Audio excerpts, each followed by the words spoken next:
नमस्कार, मी मनीषा जोशी. तुम्ही पाहत आहात एम न्यूज. राजकारणात कधी काय होईल याचा काहीच नेम नसतो.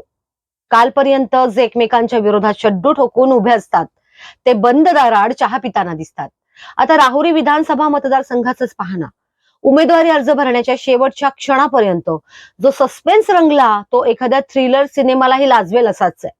नेमका विषय काय आहे मंडळी?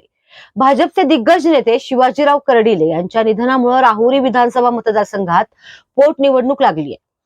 23 एप्रिलला मतदान आणि 4 मेला निकाल अशी ही रूपरेषा. भाजपनं अपेक्षेप्रमाणे कर्डिले साहेबांचे सुपुत्र अक्षय कर्डिले यांना रिंगणात उतरवलंय. पण खरी गोम इथेच आहे मंडळी.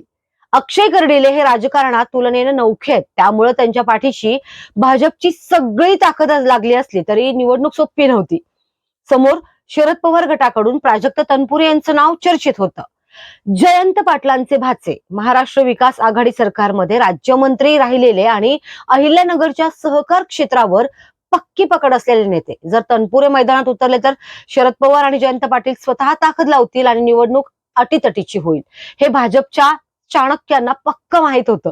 हातात असलेला वेळ कमी आणि त्यात निवडणुकीचा निकाल काहीही लागू शकतो हे ओळखून भाजपनं थेट ऑपरेशन राहुरी सुरू केलं. काल सकाळीच राज्याच्या राजकारणात मोठी घडामोड झाली. भाजपचे प्रदेशाध्यक्ष रवींद्र चव्हाण आणि अहिल्यानगरचे पालकमंत्री राधाकृष्ण विखे पाटील यांनी थेट प्राजक्त तनपुरे यांची भेट घेतली. बंद दाराआड चर्चा झाली आणि रवींद्र चव्हाणांनी थेट मुख्यमंत्री देवेंद्र फडणवीस यांच्याशी तनपुरेंचं फोनवरून बोलणं करून दिलं. आगामी काळात राहुरीत पाहिजे त्या विकास कामांसाठी पूर्ण सहकार्य करू, पण तुम्ही या पोटनिवडणुकीच्या रिंगणातून माघार घ्या. थोडक्यात सांगायचं तर अक्षय कर्डिलेंसाठी रस्ता साफ करण्याची आणि निवडणूक बिनविरोध करण्याची ही भाजपची रणनीती होती. उमेदवारी अर्ज भरण्याची मुदत दुपारी 3 वाजेपर्यंत होती. शरद पवार गटाच्या मुंबईतल्या ऑफिसमधून 2 AB फॉर्म राहुरीत पाठवण्यात आले होते. एक प्राजक्त तनपुरे यांच्यासाठी आणि दुसरा गोविंद मोकाटे यांच्यासाठी. पुढच्या काही तासातच या राजकीय नाट्यावरचा पडदा पडला.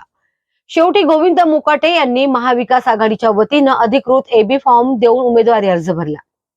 आता इतर पक्ष आणि अपक्ष धरून एकूण 42 उमेदवार निवडणुकीच्या रिंगणात आहेत. राहुरीच्या या राजकीय आखाड्यात कोणाचा डाव यशस्वी ठरणार याकडे आता सगळ्या राज्याचं लक्ष लागून राहिलंय. तुम्हाला हा व्हिडिओ कसा वाटला नक्कीच कमेंट बॉक्समध्ये कमेंट करून सांगा. नमस्कार.